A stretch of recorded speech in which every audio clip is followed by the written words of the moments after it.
We do begin this morning with the war in Ukraine. Russia launching a barrage of missiles overnight across Ukraine. Power knocked out, innocent civilians killed. It is the largest scale bombardment we have seen in nearly a month. The Russians struck several major cities, including the capital Kyiv, far away from the front lines. Ukrainian officials say a Russian missile obliterated these homes and killed at least 5 people in the western city of Lviv, which is right on NATO's doorstep. This is a photo of Russian missiles rising up into the sky in the pre-dawn hours. Ukraine's military says Russia launched more than 80 missiles in all. And Europe's largest nuclear power plant in Zaporizhzhia has been completely disconnected now from Ukraine's power grid because of that Russian shelling. That's according to the energy company that runs it. So we do begin with our Ivan Watson. He is live on the ground in Kyiv. Just a barrage overnight and so far west. What can you tell us? Good morning, Poppy. And according to the Ukrainian military command, this was a massive missile attack on Ukraine's critical infrastructure. And I'm just going to give you a little image of some of the consequences of this. A security source in Ukraine says that this was a piece of a missile that burned out these cars. It hit around 6 o'clock this morning before dawn and would have been absolutely terrifying, the blast, for residents of this enormous apartment block up here. There's shattered windows and things like that. This is just one of the impact points. It does appear, judging by what the Ukrainian military has said, that this was a coordinated Russian missile attack. At least 81 missiles of different kinds, cruise missiles, air-launched missiles, sea-launched missiles as well.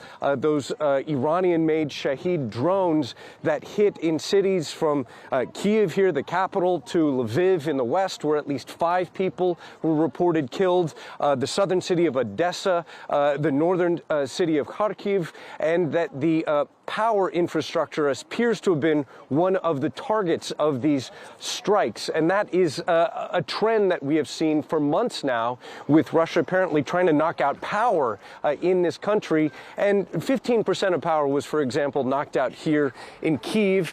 In another town, Zhytomyr, about 150,000 people without electricity. But I can just describe to you, traveling around Kyiv today, it's business as usual. The restaurants are open, businesses are open as well.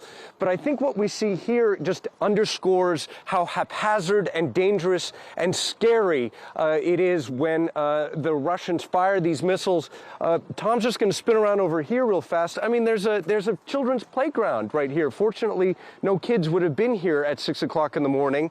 The Ukrainian military says that they were able to use their air defense to knock down at least 34 of the cruise missiles and 4 of those Iranian-made Shahed, so-called suicide drones. But take a listen to what a spokesperson for Ukraine's Air Force has to say about the vulnerability they have to some of these Russian missiles. As you can see, the attack is really large scale, and for the first time using such different types of missiles. We see that this time as many as 6 Kinzhal were used. This is an attack like I don't remember seeing before. Different types of aircraft were used: strategic, long range, MiG-31. There were 81 missile launches. There were X-22, which we can't shoot down. We can't shoot down the Kinzhal either. As he says, they have no defenses against some of these Russian missiles. Back to you, Poppy. Ivan, before you go, I mean, we just heard from the Director of National Intelligence, Avril Haines, testifying before Congress yesterday, talking about real concerns about Russia unlikely to make major gains, but to continue this war of attrition, to continue killing civilians, to continue trying to make this impossible for Ukraine to live through, and also real concerns about, you know, Ukraine's efforts in a counteroffensive. And you're seeing that play out on the ground right now.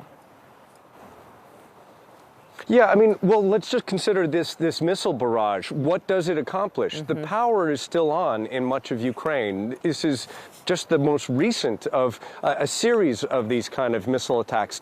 So what does it really accomplish? It you know, keeps the air defenses active. It definitely terrifies local people. I was talking to an elderly lady who walked past, and she said, I have no words for how frightening it was at 6 o'clock in the morning when this missile part smashed down here. But To date, the Russian military has not been able to knock out the electricity in Ukraine. Despite the scale of the destruction and the battle that's been going on, they have not succeeded in this, though they try again and again and again. I leave that to you to judge how effective this strategy is, unless it is to terrify the population and try to hobble the economy here. Yeah, terrify and terrorize, and it's so striking to see you right in front of the children's playground there where it's all playing out. Ivan, thank you for the reporting. Joining us now this morning, CNN military analyst and former member of the Joint Staff at the Pentagon, retired Colonel Cedric Leighton. Colonel, thank you for joining us this morning. Let's talk about the scale of this attack. It really spans the full interior of Ukraine. Talk about where these strikes hit and why Russia chose these particular targets.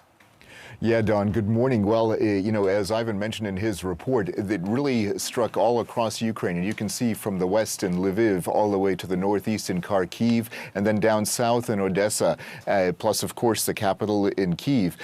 All of these areas are critical to Ukraine from an economic standpoint. Many of them do not have military installations, but the very fact that they're being hit indicates that the Russian strategy is one in which they're going after all the different civilian infrastructure installations that they can hit. You know, the key fact, of course, they're going after power. Not very effective, as Ivan mentioned, in the aggregate, but it's still, you know, at the very least an inconvenience, and of course can be a fatal inconvenience when these missiles strike in apartment areas and in other inhabited areas. Well, let's talk about Lviv. I remember being there, and Lviv was seen to be as, you know, a safe space here. This is one of the 5 areas there.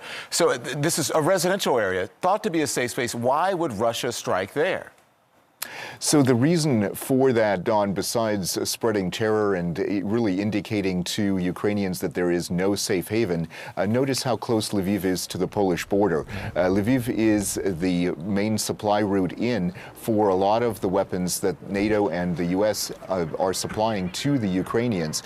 So it's a warning in some respects to Ukraine that their supply chain can be hit by the Russians, and Lviv, of course, is right smack in the middle of that. All right, let's look at now the Zaporizhzhia nuclear power plant. The state of emergency, this company says that the Zaporizhzhia nuclear power plant has once again been completely disconnected. It's an emergency for them. It's been disconnected from the Ukrainian power grid due to Russian shelling. That continues to be a major concern here.